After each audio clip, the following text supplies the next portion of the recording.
Right, not far after leaving Border Village, we came to the first 3 roadside stops where you can look at the Great Australian Bight.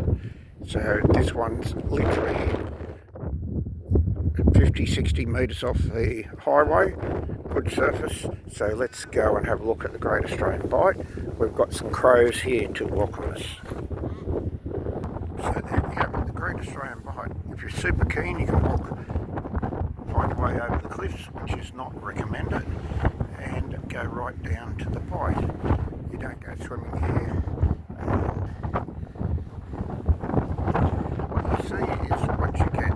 Let's have a closer look at the beach. Rugged, no lifesavers.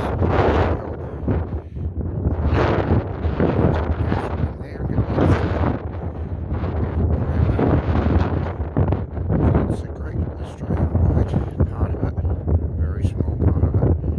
Rugged, wild,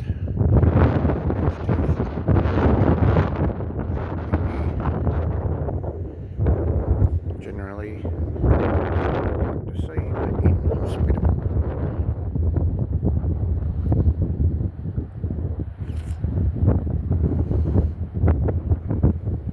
We'll be paralleling the Great Australian Bight all day today.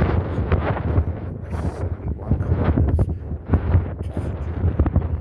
So hit the thumbs button, that's a like, subscribe to the channel, hit the bell, and tell us about what nature's done to the coastline of the country that you live in.